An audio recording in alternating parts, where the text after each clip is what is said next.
வணக்கம் மக்களே. இந்த வீடியோல நம்ம ஒரு சோகமான செய்தி தான் பார்க்க போறோம். மூத்த பழம்பெரும் நடிகர் கார்ட்டூன் திலக் அவர்கள் திடீரென காலமாகியிருக்கிறாரு. இவரது மறைவு செய்தியை கேள்விப்பட்டவுடனே நிறைய திரைப்பிரபலங்கள் எல்லாமே நேரில் போய் அஞ்சலி செலுத்தியிருக்கிறாங்க.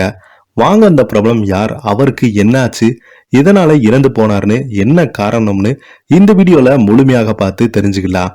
அதுக்கு முன்னாடி நம்ம சேனலை சப்ஸ்கிரைப் பண்ணாதவங்க எல்லாம் சப்ஸ்கிரைப் பண்ணிக்கோங்க. பெல் பட்டன் சிம்பல் அமைக்கி நம்ம சேனலோட நோட்டிபிகேஷனை எனபிள் பண்ணிக்கோங்க. நாங்க போடுற வீடியோ பார்த்தீங்கன்னா உங்களுக்கு உடனுக்குடனே வந்து சேரும். மூத்த பழம்பெரும் நடிகர் கல்தூன் திலக் அவர்கள் கொரோனா தொற்று காரணமாக காலமாகி இருக்கிறாரு. அவருக்கு வயது 78. கொரோனா தொற்றால் பாதிக்கப்பட்டு மருத்துவமனையில் அனுமதிக்கப்பட்டு தீவிர சிகிச்சை பிரிவுக்கு பிறகு அவர் இன்று உயிரிழந்திருக்கிறாரு. இவரின் மறைவுக்கு திரையுலகினர் நிறைய பேர் இரங்கலை தெரிவித்து வராங்க. 1981ஆம் ஆண்டு மேஜர் சுந்தரராஜன் இயக்கத்தில் உருவான கல்தூன் திரைப்படத்தின் மூலம் திரைத்துறையில் அறிமுகமானார் நடிகர் திலக். அந்த பட்டத்தின் வெற்றிக்கு பிறகு கல்தூன் திலக் என்ற பிரபலமாகி அறியப்பட்டார். டைகர் தாத்தாச்சாரி, ஒரு ஊதாப்பூ, கண் சிமிட்டது, 6லிருந்து 60 வரை, பேர் சொல்லா, ஒரு பிள்ளை, தாயில்லா குழந்தை என சுமார் 70க்கும் மேற்பட்ட திரைப்படங்களில் நடித்திருக்கிறாரு. 6லிருந்து 60 வரை திரைப்படங்களில் ஆர்.கே. பகவதியின் மகனாக நடித்திருப்பார். பெரும்பாலும் எதிர்மறையான கதாபாத்திரங்களை ஏற்று நடித்து மக்கள் மனதில் மிகப்பெரிய ஒரு இடத்தை பிடித்தார். சினிமா துறையில் 74 ஆண்டுகள் அனுபவம். திலக் ஏவிஎம் ஸ்டுடியோவில் உதவி பட தொகுப்பாளராக சிறிது காலம் பணியாற்றி வந்தார். மேலும் சின்ன திரை தொடர்களிலும் நடித்திருக்கிறார். சின்ன திரை தொடர்களில் அதிகமாக வில்லன் கதாபாத்திரத்தை ஏற்று நடித்து மக்கள் மத்தியில் மிகப்பெரிய ஒரு இடத்தை பிடித்திருக்கிறாரு.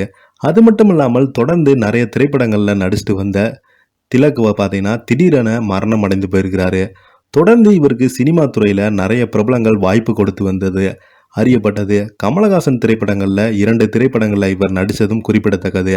ரஜினிகாந்த், கமலஹாசன், விஜயகாந்த், முரளி போன்ற முன்னணி நடிகருக்கு தன்னுடைய அப்பா வேடத்தில் நடித்து ரசிகர்கள் மத்தியில் நன்கு அறியப்பட்டவர்னே சொல்லலாம்.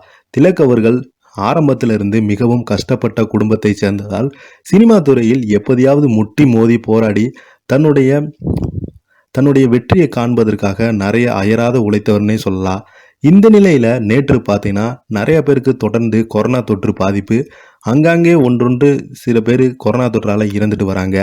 இப்படி இந்த நிலையில கொரோனா தொற்று பாதிக்கப்பட்ட கல்தூன் அவர்கள் இன்று காலமாகியிருக்காங்க. அவருக்கு வயது 78. மூத்த பழம்பெரும் நடிகர் திலக்கின் மறைவிற்கு திரையுலகினர் இரங்கல் தெரிவித்து வராங்க. கொரோனாவாது 2வது அலையில் சிக்கி திரையுலகைச் சேர்ந்த பலருமே உயிரிழந்து வருவது திரைத்துறையை ரொம்பவே கவலையடை செய்தது. இந்த நிலையில கொரோனா அலை முடிந்த பிறகும் இப்போது ஒரு கொரோனாவால் இறந்து போயிருக்கிறாரு. இந்த வீடியோ உங்களுக்கு பிடிச்சிருந்தா லைக் பண்ணுங்க, ஷேர் பண்ணுங்க, கமெண்ட் பண்ணுங்க. நன்றி, வணக்கம்.